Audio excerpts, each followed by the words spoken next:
My name is Lauren Mitchell. I'm 33, single, and the kind of woman who double checks flight times even when she isn't flying. For the past 8 years, I've worked as a senior financial analyst at a mid sized investment firm in downtown San Diego. It's not the kind of job you see in movies. No skyscrapers, no floor to ceiling glass offices, but it's solid, strategic, and brutally clear. The kind of work that rewards precision over personality. I fit in perfectly. I lived in a two-story craftsman-style house in North Park, a quiet neighborhood where dog walkers outnumber cars after 8 p.m. The house wasn't mine to begin with.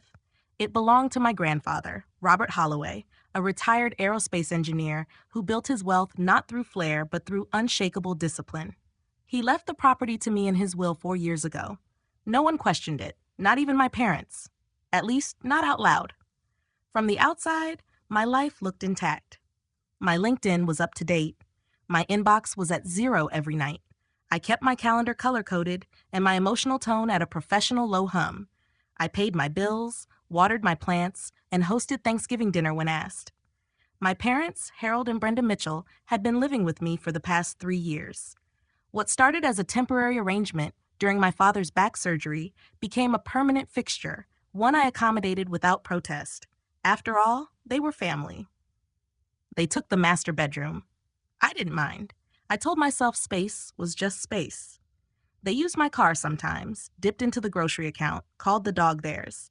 I didn't mind that either. I kept saying yes to things I hadn't consciously agreed to.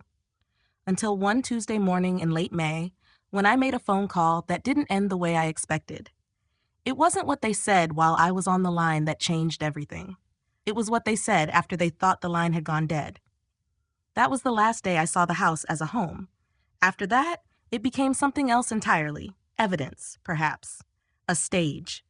Or maybe just a piece of real estate whose value, for the first time, I began calculating like an outsider. The morning after that call, I woke up before sunrise. The light in the hallway was still off, the house silent except for the soft ticking of the thermostat kicking in. I sat on the edge of the guest bed, my bed, legs steady on the hardwood floor, and stared at the closed door across the hallway. Behind it, they slept, as if nothing had shifted, as if nothing had been said. At 6:05 a.m., I made coffee, French press. No creamer. I sat at the kitchen table and opened my laptop, like I would on any other work-from-home day, only I didn't check Slack or email. I opened a blank spreadsheet. I typed options in cell A1. It wasn't the beginning of a plan yet, but it was a placeholder, something to catch the weight. By noon, I'd called in sick to work. I hadn't done that in over 2 years. I didn't offer a reason, and they didn't ask for one. I turned off notifications on every app that linked me to work. There were other tasks now, things that needed sorting. I started small, quiet. I walked through the house with a notepad and wrote down everything that belonged to me, not just in the legal sense, but in the undeniable way of memory and origin. The cast iron skillet from college, the bookshelf from my first bonus, the photograph of me and Grandpa on the porch, the one they'd moved to the back hallway, behind a decorative cross-stitch that wasn't mine. It was odd what they'd claimed and what they hadn't. The house had become an archaeological site of silent shifts. That afternoon, I contacted a real estate agent, not someone from my company. Too visible. I found a private broker who handled divorce settlements and trust dissolutions, transactions that required discretion more than marketing. I asked to meet the next morning. She didn't need to know my full name. Not yet. After dinner, chicken piccata, oversalted, I went into the garage and pulled down the fireproof lockbox I hadn't opened since Grandpa died. Inside, the deed, the will, a life insurance policy I'd never used, and a handwritten letter in his blue ink. I didn't read it. Not yet. I returned it to the box like an unread warning. The next day, I drove downtown to meet the broker. Her name was Karina. Late 50s, clear eyes, neutral blazer. She didn't blink when I said I needed a private sale within 6 weeks. I watched her write without looking up. She asked if I was divorcing, and I said something vague about family complications. It was enough. She said she had 3 interested buyers for that zip code, all corporate transfers with pre-approvals. No listing, no signage, no open house. By Thursday, I'd created a second spreadsheet, inventory this time. I categorized everything in the house: what I'd bought, what I'd inherited, what they'd brought with them when they moved in. I added a fourth column for ambiguous. If I couldn't claim it with certainty, it went to them. No gray areas. I wasn't going to give them leverage later. I didn't sleep much that week, not out of panic. It was logistical insomnia. My mind moved through the house like a scanner, tagging tasks, change mailing address, set up a P.O. box, transfer utilities post-closing, cancel the gardener, schedule movers, book a temporary rental. I considered leaving the state, but decided against it. Distance wasn't the solution. Boundaries were. That Saturday, I drove north and found a furnished one-bedroom in Santa Rosa, month-to-month lease, short-term ready, close enough to drive, far enough to be inconvenient for unannounced visits. I signed the lease under my full legal name. No co-residence, no emergency contacts. Back home, I emptied out my safe deposit box and moved everything to a new bank near Santa Rosa. I ordered a second phone. I created a new email with no traceable link to my name or work. I didn't delete the old accounts. I just let them sit there, unanswered. Each night, I packed more boxes. My belongings went into coded bins, red for what traveled with me, blue for what would go into storage, yellow for donation, green for ambiguity, things I hadn't decided on yet. I labeled each bin in block letters, then stacked them in my closet, hidden in plain sight. At some point during the second week, my mother asked if I was spring cleaning. I said I was paring down. She didn't question it. They had begun planning a road trip to Sedona for July and were busy discussing Airbnbs. I nodded when they brought up itinerary ideas, asked about weather, even bookmarked one of their links. They didn't notice my keys were missing from the front hook. I consulted with a family attorney on Zoom. She reviewed the deed and shook her head gently. "You've paid all expenses. They have no legal claim," she said, "but document everything, especially possessions." She recommended a storage unit in their names, prepaid. 6 months should be generous, she added, without expression. One evening, while sorting old photo albums, I found a picture of myself at age 10, standing in the same backyard I now owned. My grandfather had built the pergola behind me. I remembered how he told me, build things to outlast mood swings. I scanned the photo, then put it into the green bin. The day Karina called to say one of the buyers was serious, I didn't feel relief, just acceleration.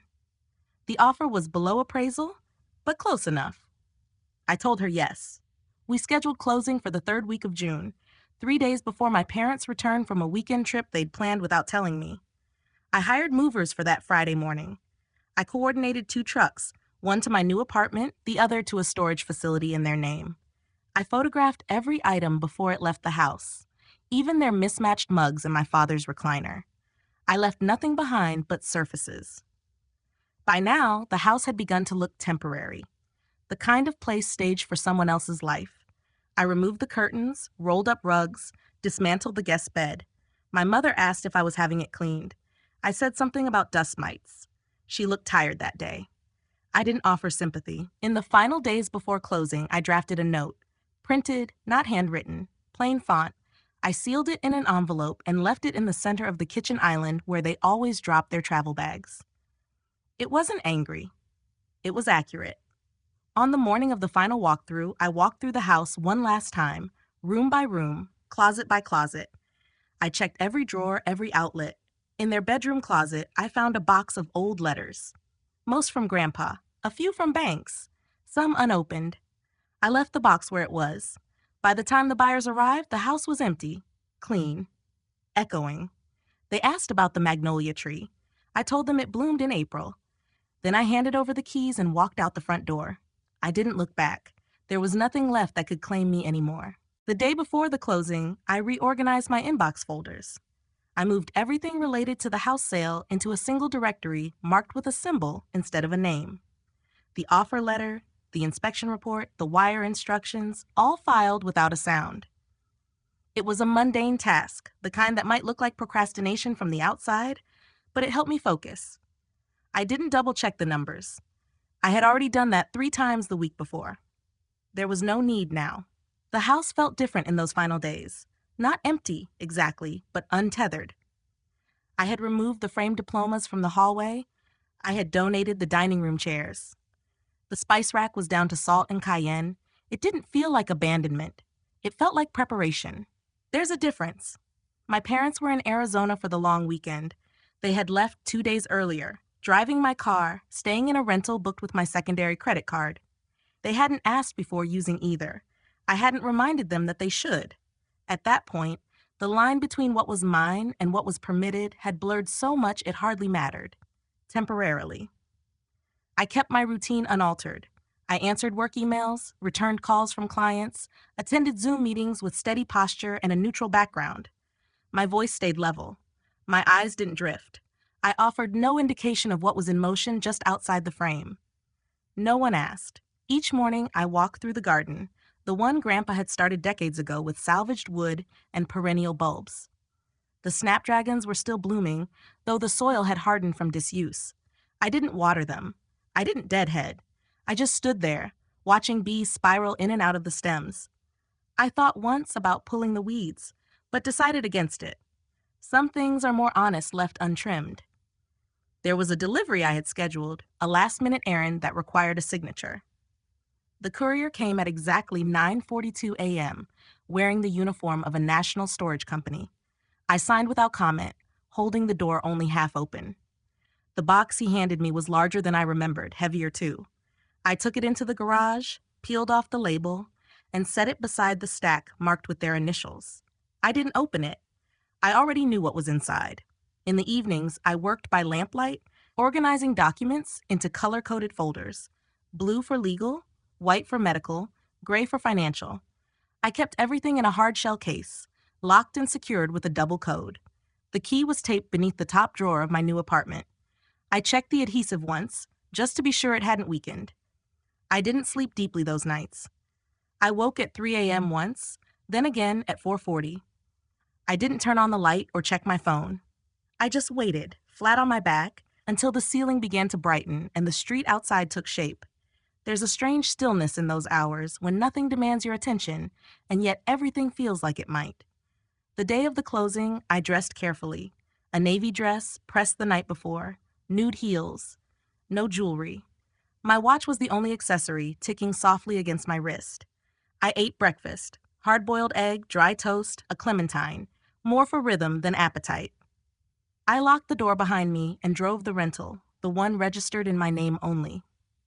At the title company's office, I arrived 10 minutes early. Karina was already there, flipping through paperwork with a pen in her hand. She didn't ask questions. Neither did the buyer. The signing took 26 minutes. I counted. Afterward, I went to the post office. I mailed 3 letters, one to the storage facility, one to a bank, and one to a name I hadn't said aloud in years. The envelopes were identical. Plain, white, nothing handwritten. I dropped them into the slot and didn't watch them fall. Back home, I wiped the kitchen counters one final time. I walked through each room with a microfiber cloth, polishing the surfaces that wouldn't belong to me in 24 hours. I unplugged the lamps. I tested the lock on the back door twice. I erased the Wi-Fi credentials from the whiteboard on the fridge. In their room, I didn't touch anything. I stood by the doorway for less than a minute, then closed it gently and moved on. There was nothing left in there I wanted. I set the thermostat to a neutral 70 degrees and turned off the lights one by one. The house was quiet, not in the way it had been before, filled with things unsaid, but in a way that was clean, functional, temporary. Before leaving, I placed the envelope on the counter. I didn't seal it. The note inside had only one paragraph, typed in black ink, no greeting or sign-off. I didn't reread it. I already knew what it said. As I locked the front door for the last time, I didn't linger. I didn't take a final look. The sun was beginning to dip, the light carving long shadows across the sidewalk. I slid the keys through the mail slot. They made a soft clink as they landed on the floor inside. Driving away felt less like departure and more like transition. The road curved north. The traffic was light. I didn't play music. I didn't check my phone. I kept my hands at 10 and 2 and let the hours pass in steady silence. That night in the new apartment, I unpacked only the essentials: a set of plates, 2 glasses, a single framed photograph of a lake in Vermont taken by someone I once knew but no longer speak to. I placed it on the shelf above the desk and left the rest of the boxes untouched. The windows in the unit faced west. I stood by them for a while, watching the sky dim. A text came in on the second phone. I didn't answer. There would be more, but not tonight. In the stillness of that first evening, I felt no triumph, no regret, only the awareness that something irreversible had been set into motion. What followed would unfold as it needed to. I had done what I came to do. The rest would arrive in time. The first signs came in the form of missed calls, 10 in a row, all from the same number, all within 20 minutes. I watched the screen light up and fade repeatedly as I sat on the edge of the bed, legs folded, laptop resting unopened beside me. The calls shifted from my primary phone to the new line within the hour. They had the number already. It didn't surprise me. By mid-morning, the texts began. First, a string of confusion, questions without punctuation, the kind written in a rush. Then accusations. Then silence. I checked my inbox and saw 3 unread emails with vague subject lines. The most recent simply read, "Why?" I didn't open any of them. Later that day, Jamie from the front desk at my old office sent a short message to my work account. She said my parents had shown up unannounced, demanding to speak with someone in authority. When asked about their business, they had claimed there had been a property theft. They refused to leave until the head of HR walked them out. Jamie ended her message with a line about hoping everything was okay. I replied with a brief thank you and a request to forward any future incidents to legal. There were voicemails too. I didn't listen to them, but I saved them to a separate folder. There were 13 in total by the end of the second day. I named the folder Archive A. I didn't need to hear what I already knew they would say. The buyer's agent called to confirm the keys had been received without issue. The new owners had arrived and found the house in pristine condition. They seemed pleased. There was a short note from the husband thanking me for leaving behind the appliance manuals and utility contact sheet. I responded once with a courteous acknowledgement and best wishes. That evening, I took a walk around the apartment complex, circling the paved garden trail 3 times before returning to the unit. The motion helped, not to distract, but to process. As I walked, I passed 2 children on bicycles and a woman walking a dog in a raincoat. None of them looked twice at me. I didn't expect them to. On the 4th day, an envelope arrived at the leasing office, addressed in my mother's handwriting. The manager, a young man with an earring and a kind expression, handed it to me cautiously. I didn't open it. I slid it into the back of the drawer beneath my socks and shut it without hesitation. The following morning, I received a call from Vanessa, my department head. She had heard about the visit to the office and wanted to touch base. Her tone was calm but deliberate. She assured me that building security had logged the incident and that the company would take necessary steps if the behavior continued. I thanked her and promised to stay reachable through formal channels only. She didn't ask for details. I revisited my files that night, scanned documents, signed copies, screenshots of transactions timestamped and cataloged. There was nothing missing, no variable unaccounted for. Every signature, every receipt, every upload backed what had been done. I didn't feel proud, just methodical. The 5th day brought another wave. Mutual acquaintances reached out, college classmates, a second cousin from Oregon, even an old neighbor who hadn't texted me in years. The messages were similarly toned, concern mixed with hints of judgment, barely veiled by pleasantries. Most ended with phrases like, "Maybe you should talk to them," or "Family is complicated." I replied to none of them. Late that evening, I received a new email from a legal address I didn't recognize. Their attorney. The subject line was formal, notice of intent to pursue ownership claim. I forwarded it to my own counsel with a brief note. By morning, I had a response. There was no case, no claim, no grounds. Their letter was little more than an attempt to provoke. I read it again, slowly this time. It was laced with vague threats and emotional appeals, language that sounded more like a letter from a parent than a legal document. I printed it, punched 3 holes in the margin, and placed it in a binder, tabbed and labeled. That weekend, I drove to the coast. Not to escape, just to be somewhere not shaped by the past. I walked along the beach until my legs grew sore, then sat near a dune and watched the wind lift dry sand in soft, spiraling gusts. Children shouted in the distance, their voices swept up in the surf. I stayed until dusk and didn't take any pictures. Returning home, I found 3 voicemails waiting. Their tone had shifted. Less anger now, more pleading. One ended with silence. I deleted nothing. I added them to the archive.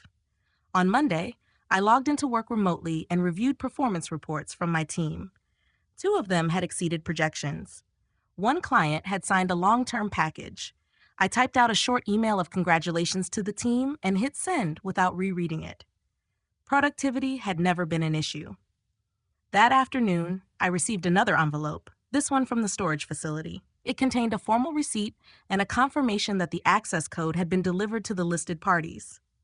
I scanned the contents and filed it under logistics.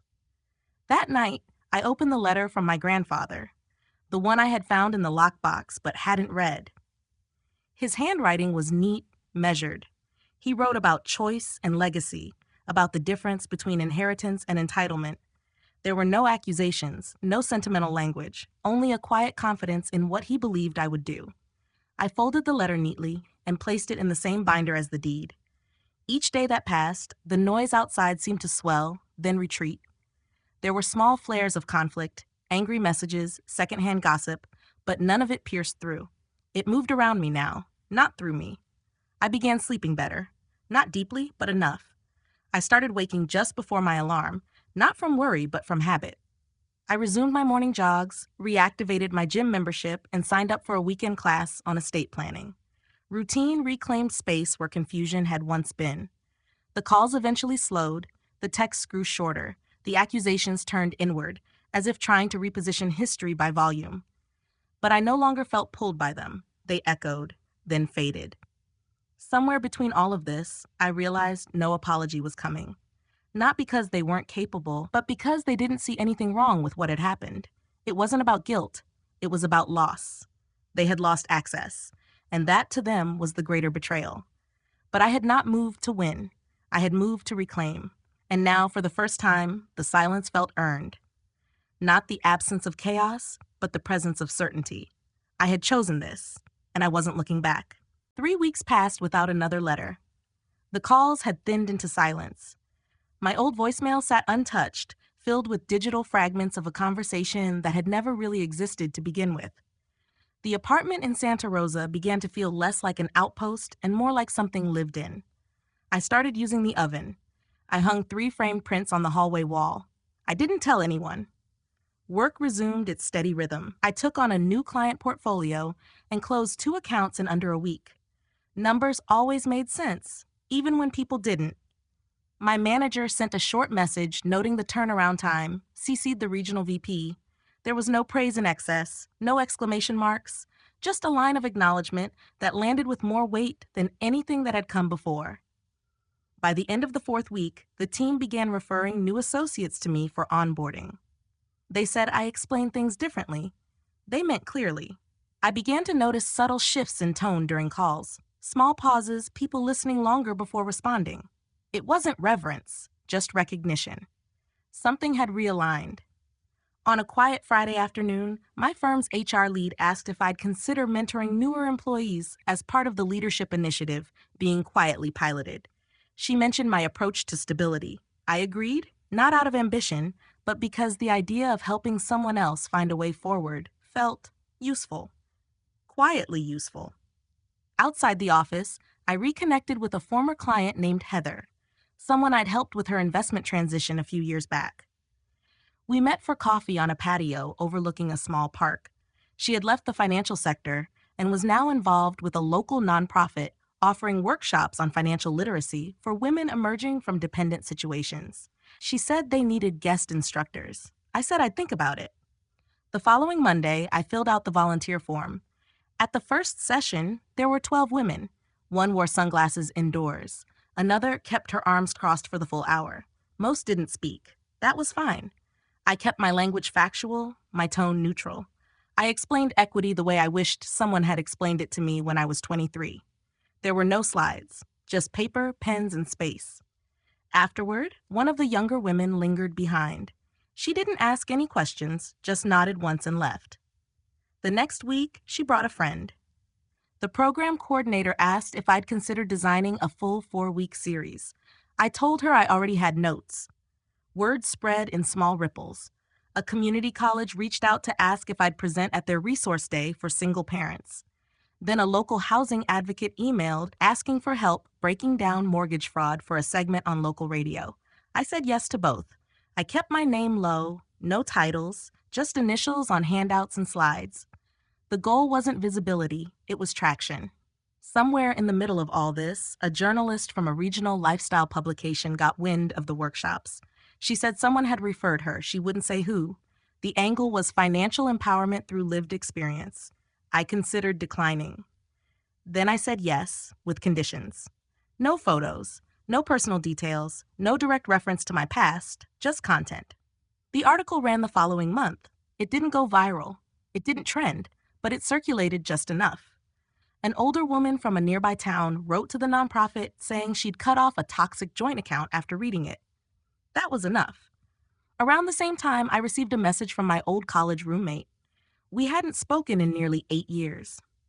She said she had read the piece, recognized the phrasing in a quote, and just wanted to say she was proud of how I'd carried myself. I replied simply, "Thank you. Hope you're well." Nothing more. I started keeping a separate notebook, different from my professional ledgers. In it, I wrote the dates of each workshop, how many people attended, what topics resonated most. I made notes about patterns I noticed, how often people laughed nervously when signing forms, how rarely they asked about interest rates. The notebook wasn't for publishing, it was for building something durable. At the end of the summer, I received an invitation to speak at a private industry roundtable on ethics and asset transfer. Not the kind of event you see advertised, but one that influences policy and tone. I didn't hesitate. When I walked into the conference room, I recognized 3 faces from firms I'd worked with in the past. One nodded slightly when I entered. Another came over after the session and said I had articulated something most people try to avoid naming.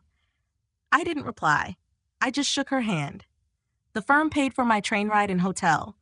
I kept the receipts, but didn't submit reimbursement. Some expenses are just part of turning a corner. I never contacted my parents. They never contacted me again. I heard once, through someone else, that they had moved in with a cousin in Colorado. I didn't pursue the thread. Instead, I bought a used filing cabinet for my home office. I labeled each drawer housing, education, income, legal. There was no drawer for history. That lived elsewhere. In the fall, I began outlining a curriculum, not just for the workshops, but for a future project. Something open source, scalable. I didn't announce anything. I just made space for it in my schedule. Some evenings, I sat on the small balcony with tea and a yellow legal pad, writing questions I wished someone had asked me 5 years ago. Questions like, who controls the account? Whose name is on the deed? What would happen if they left tomorrow? I didn't always know the answers. That wasn't the point. A year after the closing, I drove past the old neighborhood, not to revisit, just to pass through. The house looked different. New shutters, fresh landscaping, a different shade of blue on the front door. I didn't stop. I didn't slow down. I simply observed, then kept going. The sky was clear that day, no weather to hide behind, just the road, the line markings, and the steady rhythm of motion. There was nothing dramatic in it, no metaphor, only movement. When I returned home, the mail included a note from the nonprofit. Someone had made a donation in my name. They didn't say who. I placed the letter in a folder marked continuity and left it at that. I no longer needed explanation or vindication. The evidence had already arranged itself in lines, in names, in actions that no longer required retelling. Some truths didn't need defense, only persistence. And that was something I had in surplus. It was a quiet Sunday in late October when the invitation arrived. A printed card, thick stock, no logo, just a name, a date, and a location. An annual leadership forum hosted by a regional foundation focused on financial resilience. I had heard of the event before. It wasn't flashy, but it drew people from fields that rarely intersected. Public service directors, nonprofit leaders, estate attorneys, even community organizers. The kind of room that didn't applaud loudly, but remembered what you said. The note came tucked inside, handwritten in careful script. They were curating a new panel this year, Inheritance, Autonomy, and the Real Cost of Silence, and wondered if I would be willing to share some reflections. No titles required, no pressure for disclosure, just presence. I accepted. In the weeks that followed, I prepared quietly. I didn't rehearse or draft a speech. Instead, I wrote single sentences on index cards. Ideas, not stories. The difference between giving and enabling. The shape of obligation when it's never named. How silence accumulates interest like debt. I didn't plan to read any of them aloud. I just needed to see the words first. The forum took place in a restored library. High ceilings, worn oak floors, filtered light that softened everything. My seat was near the back. No one recognized me. I arrived early, signed in under my full name, and declined the name tag. The panel began with a housing advocate who spoke about intergenerational property loss in underserved communities. Then a probate lawyer outlined the hidden costs of unspoken expectations between family members. When it was my turn, I walked to the podium slowly, index cards in my hand but unread. I spoke plainly. I talked about how titles could be clear and intentions could still be contested, how generosity becomes a transaction when laced with guilt, how often women in particular are trained to inherit quietly, to absorb, to accommodate, to manage without claiming. I didn't offer anecdotes or expose details, just patterns and the consequences that follow. When I finished, there was no thunderous applause, just nods. A few people lingered after. One asked for reading recommendations. Another said she had forwarded her parents' name off a joint deed that week. A man I'd never met simply said, "That made sense," and walked away. That was enough. Later that evening, I returned home and found a message in my inbox. A former professor, someone I hadn't spoken to since graduation, had read about the panel and reached out. She remembered a paper I'd written on economic ethics and said my name had come up in a faculty discussion. They were inviting alumni to contribute essays for a digital anthology on financial responsibility and personal agency. I agreed. The piece I wrote wasn't dramatic. It was about structure, about the small systems that shape how people give and how they receive. I wrote about boundaries and how they aren't walls but frames, how they don't keep others out, they keep truth in. The publication led to other invitations, a webinar, then a university roundtable, then a podcast focused on financial wellness for women in transition. I never offered my full story. I didn't need to. The principles were enough. In between, life settled into its own tempo. I bought a narrow townhouse near the edge of the city. 2 floors, simple layout, southern light. The walls were bare for months, then slowly filled. Not with heirlooms or memorabilia, but things I chose with care. A linen chair, a brass reading lamp, a map of the northern Pacific coastline. Nothing spoke loudly, but everything belonged. On the first anniversary of the house sale, I drove north, not to revisit the past, but to acknowledge it. I didn't stop in the old neighborhood. Instead, I parked near a trail that ran along the foothills where I used to hike with my grandfather. The trees had turned, the air thinner. I sat on a bench and watched the wind lift dry leaves across the gravel. There was no letter this time, no closure to seek. I wasn't there to forgive or forget. I was there to witness my own distance, to see how far I'd come, not in miles, but in clarity. When I returned to the car, I opened my notes app and typed one line. Some inherit houses, others inherit silence. I turned mine into a structure that holds. I didn't save it as a draft. I just let the screen dim. The following week, I received a small package in the mail. No return address. Inside was a single photograph. Me, aged maybe 8, sitting on the back steps of the old house, legs swinging, holding a notepad. On the back, written in pencil, were 6 words. You've always known what was yours. I placed the photo in a drawer I rarely opened. Not to hide it, but to keep it safe. Some truths don't need to be displayed, just honored. That night, as I stood by the window of my study, the city lights blinking steady beyond the trees, I thought about the long arc of fairness. How slow it moves, how quiet it arrives. How, when it finally comes, it asks nothing in return, only that you recognize it and stand still long enough to feel it land. Sometimes, the hardest boundaries to draw are the ones closest to home. When the people who raised us also diminish us, when love becomes conditional and generosity becomes expectation, we find ourselves carrying a weight we were never meant to hold. This story wasn't about revenge. It wasn't about proving anyone wrong. It was about stepping out of a structure that had quietly defined who I was allowed to be and building something that finally reflected who I had become. There's no single moment where it all makes sense. Healing doesn't arrive with applause or declarations. It shows up in subtler ways, in the stillness of your own space, in the quiet dignity of being seen clearly, perhaps for the first time, by yourself. I didn't win anything in the traditional sense. There were no public victories, no clean resolutions.